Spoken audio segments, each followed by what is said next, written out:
Assalamualaikum Bu Pipit. Waalaikumsalam Bu Bu Aryani. Pipit gimana kabarnya hari ini? Alhamdulillah sehat. Bu Aryani bagaimana kabarnya? Alhamdulillah sehat juga Bu Alhamdulillah. Pipit.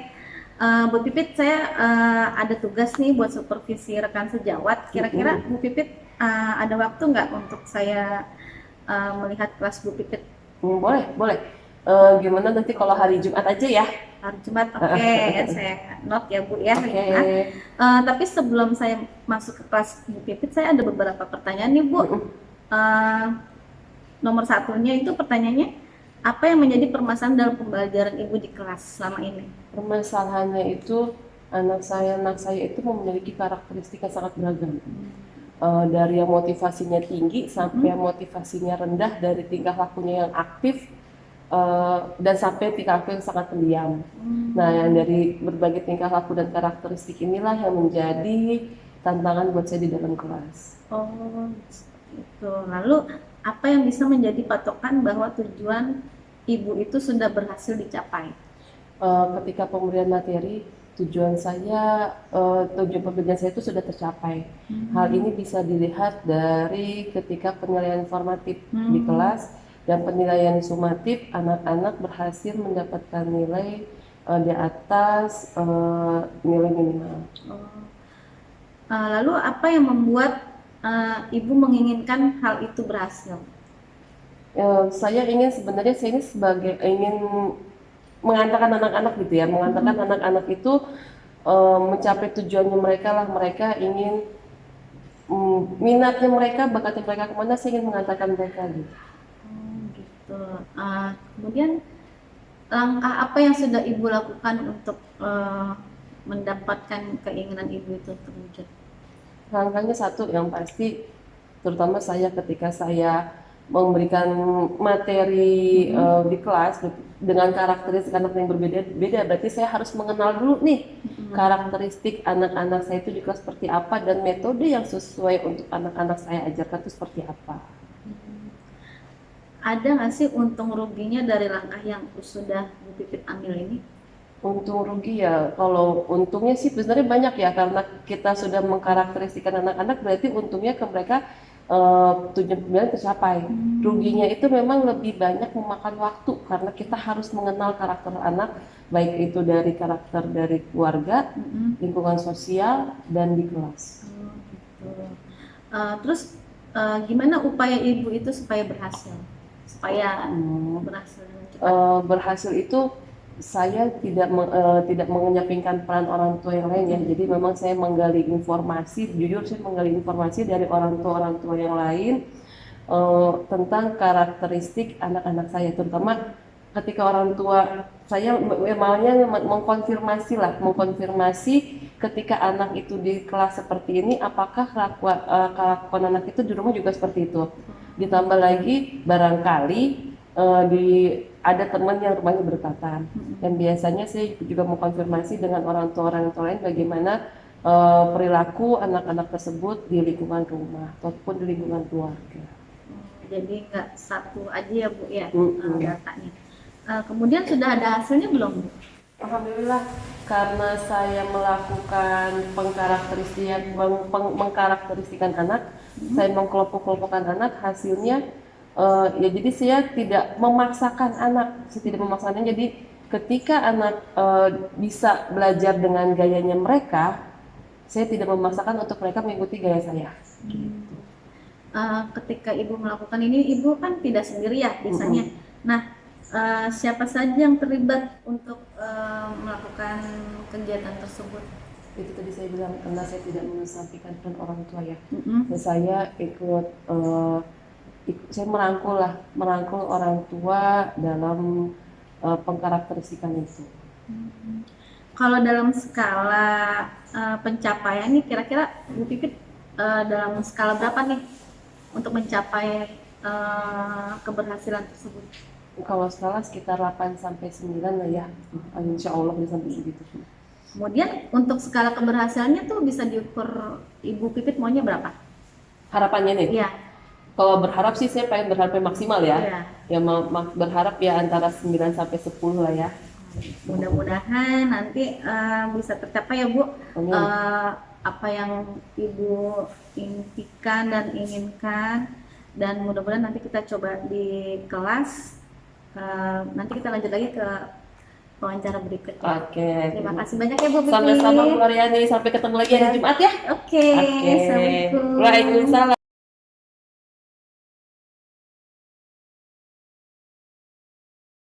Assalamualaikum anak-anak hebat. Bagaimana kabar kalian hari ini?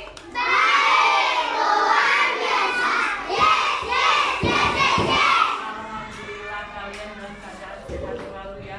Coba periksa teman-temannya siapa yang nggak masuk hari ini.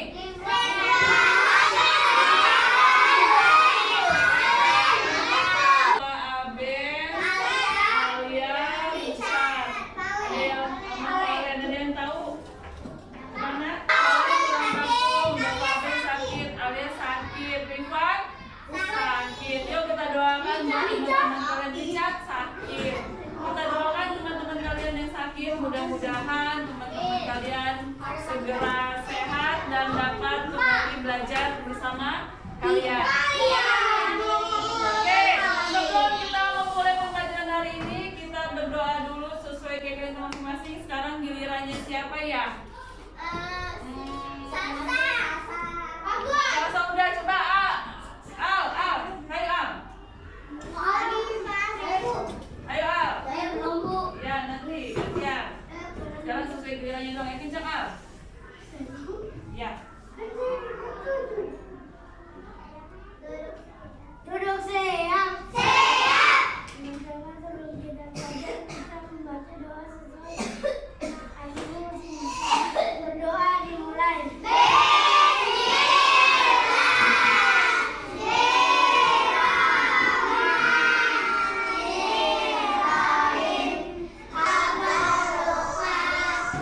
Waalaikumsalam warahmatullahi wabarakatuh.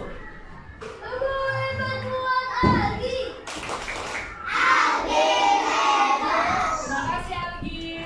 Baik anak-anak, kemarin kita sudah belajar tentang penjumlahan. Aku mau tanya coba, siapa yang bisa jawab 4 tambah 5?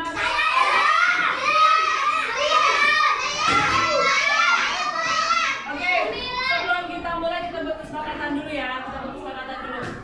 Kalau ingin menjawab pertanyaan sebaiknya apa dulu? Tunjuk tangan terlebih dahulu. Terus yang kedua, belajar dengan tertib. Sepakat? Boleh jalan-jalan nggak? Boleh jalan-jalan. Ada lagi yang lain kalau mau izin ke belakang harus? Izin ke guru. Oke, yuk silakan. Coba tadi si buatnya lagi. 4 tambah 5.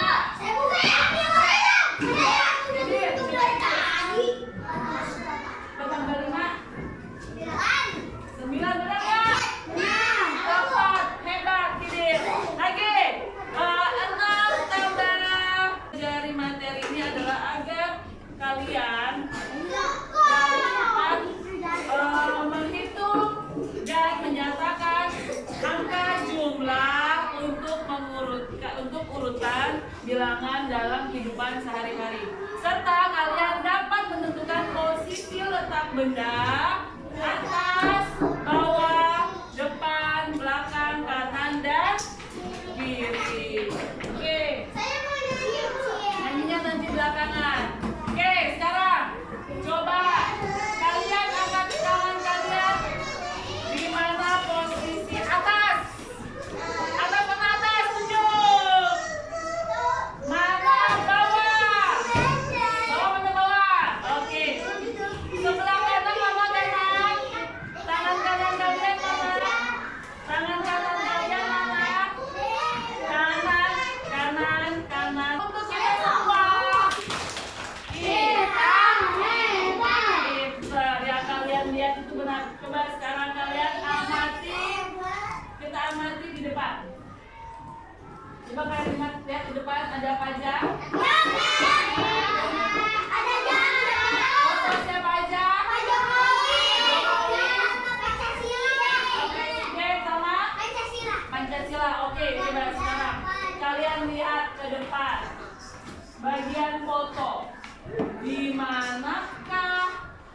sebelah Nangka letak foto presiden dari jam. Coba stop, Nifal, sebelah mana? Dari jam. Nadia? Tepat sekali, sebelah kanan dari jam. Oke. Dapat. Oke. Sekarang, Ibu butuh 4 orang untuk maju. Siapa yang awal?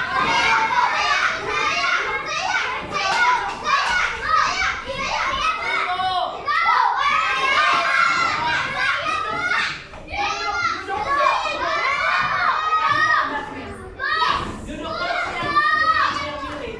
Ayo. Nanti. Ayo dia yang pilih. Ini. Ada berapakah siswa di depan?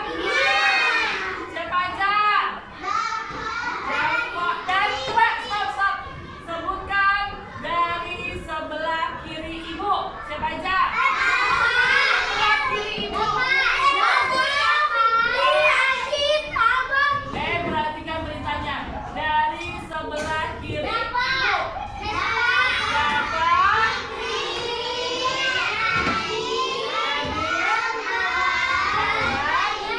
Mari pinter. Oke, coba. Siapakah urutan kedua dari sebelah kanan Ibu? Nifal, Albar, pinter Nifal. Siapakah urutan kelima? Enak dulu. Kelima dari sebelah kanan Ibu. Ayo, siapa? Benar telepon? Benar telepon? Siapa? Benar lagi, coba duduk dulu. Semua duduk tenang. Duduk siap. Oke, dengarkan pertanyaannya Ibu. Urutan ke-5 dari sebelah kanan Ibu. Coba kita. Dapat benar? Benar. 1, 2, 3, 4, 5. Patokannya ingat dari sebelah kanan Ibu. Di sebelah kanan Ibu nih, berarti dari Fahri. Oke. Siapakah urutan ke-2 dari sebelah kiri Ibu? Angkat tangan. Kita Fikri, tepat sekali Fikri. Oke, coba Ibu pengen teman-teman kalian berbaris dulu di depan. Fikri dulu. Fikri, Adit, Fali. Dapat. Kelihatan? Siapa yang paling depan? Nomor 2 siapa? Belakangnya Adit. Belakangnya Fali. Belakangnya Oke. Perhatikan pertanyaan Bu Guru. Amanda duduk. Perhatikan pertanyaan Bu Guru. Urutan ke-3 dari depan. Kaisa. Benar Fali? Tepat sekali Kaisa. Dengarkan pertanyaan D. Urutan ke-1 dari belakang. Satu dari belakang. Dapat benar? Tepat sekali. Oh ya lagi. Sebutkan urutan kedua dari belakang. Tepat sekali Alban. Sebutkan dapat. Sebutkan urutan kedua dari depan. Ayo Nifal. Pintar. Adit. Terima kasih dapat. Silakan masing-masing. Tepuk hebat kita semua. Tepuk semangat.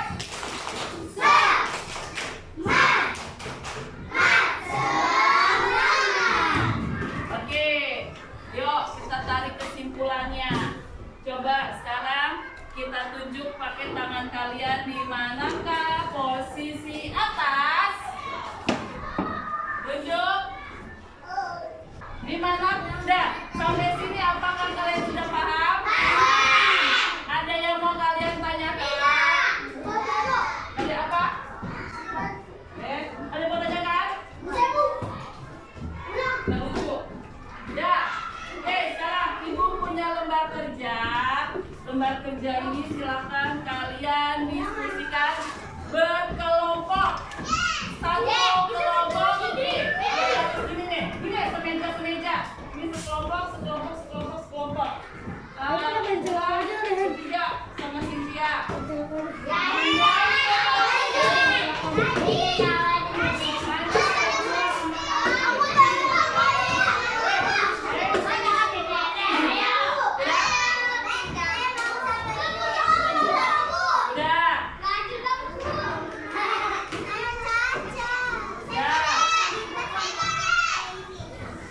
Setelah kalian diskusi, coba sekarang ibu mau tanya hasil dari diskusi kalian. Ayo Aisyah dan Kaisa. Dari gambar ini nih, dari gambar urutan ini, di manakah letak kodok dari atas ke berapa? Kodok dari atas ke berapa?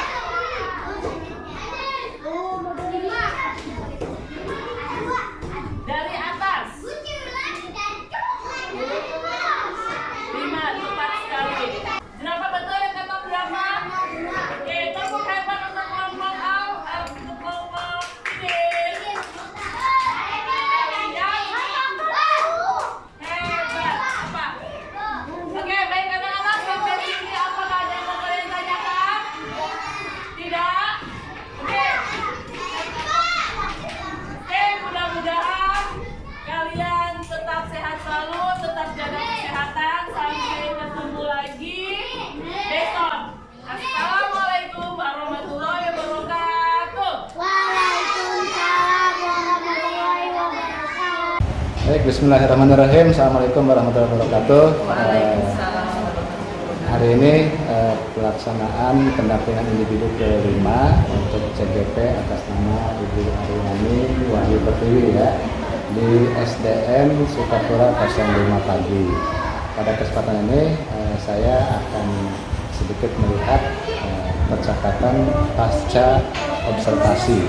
Ya, jadi untuk itu nanti Bu Pipit dan selaku coach dan Ibu Aryani sebagai coachnya ya, akan berdialog pelaksanaan pasca observasi. Silahkan Ibu Aryani dan Bu Pipit. Baik, terima kasih Pak Iqbal. Assalamualaikum warahmatullahi wabarakatuh, Bu Pipit. Waalaikumsalam Bu Aryani. Alhamdulillah. Gimana kabarnya Bu Pipit hari ini? Alhamdulillah sehat. Alhamdulillah ya. Dari yang kemarin kita setelah masuk ke kelas saya pas Bu Pipit. Nah, ada lagi nih agenda yang tentang pertanyaan-pertanyaan yang akan saya ajukan ke Bu Pipit. Oke, sekarang nih Bu, apa yang menjadi permasalahan dalam pembelajaran Bu Pipit setelah saya masuk kelas ini? Seperti yang kemarin Bu Aryani lihat di dalam kelas ya, terlihat sekali bahwa keberagaman anak-anak Sirikat itu sangat tampak ya. Ada yang belajarnya itu sangat aktif dengan semua anggota gerakan tubuhnya berjalan, ada yang hanya melihat, ada yang sampai benar-benar mendengarkan gitu. Ya itulah yang terlihat di dalam kelas saya, bahwa terlihat sekali banyak keberagaman. Keberagaman itu biasanya bisa nggak Bu Pipit cari cara supaya untuk anak-anak itu biar lebih sesuai dengan keragamannya dia. Jadi kalau prinsip saya gini Bu, yang penting apa yang saya sampaikan itu ke anak-anak itu tersampaikan. Pesan yang dipelajari itu, isi materi itu tersampaikan ke anak-anak, walaupun gaya belajar mereka mau sambil, ada yang tangannya sambil main, ada yang sambil mendengarkan, ada yang mau sambil mata seakan-akan tapi dia bisa mengerti apa yang saya sampaikan. Saya nggak masalah untuk hal itu. Yang penting materi dan tujuan pembelajaran saya tercapai. Ada nggak usaha ibu supaya keberagaman itu tidak menjadi masalah dalam pembelajaran yang akan disampaikan? Usaha saya misalnya gini, ketika tahu terjadi masalah itu ketika kita sudah menyampaikan isi materi, terus adanya tes formatif ya Bu ya. Nah ketika tes formatif itu ketika anak-anak ini masih kurang, maka mungkin saya kasih remedial. Nah dari remedial ini saya kelompok-kelompokkan dulu nih, kira-kira anak-anak ini karena sebelumnya kan saya sudah pakai analisis diagnostik ya. Jadi kesukaannya anak-anak ini belajar dengan gaya seperti apa. Biasanya kan saya tahu mengidentifikasi anak-anak itu seperti apa. Dan itulah saya pendekatan nih ke mereka, kira-kira bagaimana saya memberikan remedial dengan gaya belajar mereka. Berarti Bu Pipit sudah menganalisis dulu ya anak-anak ini gaya belajar seperti apa. Terus ada nggak yang menjadi patokan Bu Pipit untuk supaya anak-anak itu tuh berhasil? Yang menjadi patokan Patokan supaya berhasil. Ketika ya itu patokan saya ketika saya memberikan materi, nilai mereka itu sudah di atas dari KPTP. Cara yang formatif ya. Dengan melalui tes formatif. Formatif itu bentuknya seperti apa? Biasanya saya bisa lisan, bisa tulisan terkadang saya kalau berupa tulisan, berupa lisan, saya disuruh langsung sama. Kalau tergantung materi ya sebenarnya tergantung materi. Kalau yang matematika lebih kepada tes tulis. Apa yang membuat Bu Pipit menginginkan usaha-usaha itu dijalani di kelas itu? Jadi kan Bu Pipit mencoba kelas itu kan, kemudian ini supaya berhasil anak-anak dengan cara menganalisis dulu gitu. Terus langkah-langkahnya apa, kemudian apa yang Bu Pipit mengapa Bu Pipit menginginkan keberhasilan yang akan Bu Pipit bilang nilai-nilainya. Nah, ini kan anak itu kan belajar senang ya. Ketika anak belajar udah senang kan berarti materi apapun yang kita berikan ke anak kan pasti bisa berguna mereka. Ya apalagi saya pertama kali pasti menyenangkan hati anak-anak dulu. Karena apalagi anak-anak kelas 1 kan nggak bisa kita masuk ke dalam kelas, mereka nggak bisa langsung fokus buat belajar. Mau nggak mau kita tarik perhatiannya anak-anak dulu, kita ambil hati anak-anak itu biar gimana cara belajar yang menyenangkan, baru kita mulai masuk ke materi. Terus ada nggak sih pengaruhnya dari langkah yang sudah Ibu ambil? Untungnya banyak ya. Karena kita sudah mengidentifikasi itu anak-anak, jadi ketika anak itu dengan gaya belajarnya mereka sesuai dengan gaya belajar kita udah mengerti, jadi kita nggak capek hati ya. Oh ternyata gaya belajarnya begitu, kita udah mengerti begitu. Ruginya ya kita capeknya ya dengan cara menganalisis itu dari awal nih, kita menganalisis anak ini dari latar belakang keluarganya, dari itu kan mempengaruhi ya. Terus lingkungannya mereka di mana bagaimana, terus ketika di kelas mereka bagaimana, ya itu menganalisis itu yang awalnya capek, tapi belakangannya enak banget. Terus apakah sudah ada hasilnya dari yang Bu Pipit sudah melakukan? Ya alhamdulillah ketika anak-anak itu belajar menyenangkan, saya mengikuti gaya belajar anak-anak. Saya tidak memaksakan anak terus mengikuti gaya saya. Jadi materi itu tersampaikan langsung bisa diserap anak-anak. Nilai ya? Nilai, ukurannya nilai. Dengan siapa Bu Ibu melakukan hal ini? Apakah Ibu melakukan Dalam menganalisis ketika menganalisis itu pertama kan saya mengamati di dalam kelas. Ketika ada hal-hal yang perlu saya konfirmasikan lagi, itu akan saya konfirmasi lagi ke orang tua saya, ke orang tua. Oke, terus dalam skala berapa nih proses menurut Bu Pipit pencapaian anak-anak itu berhasil? Skala berapa? Nggak muluk-muluk ya. Kayaknya sih 92. Amin, Bu ya. Terus berarti itu kan posisi ini kan posisi sekarang nih untuk keberhasilan impian ibu tuh berapa? Di atas 10? Ya, pengennya mau 10. Kalau skornya skalanya sampai 10, saya pengennya mentok 10 lah. Pengen semua anak, Ya. kalau pengen semua anak berhasil sesuai dengan skala tertinggi.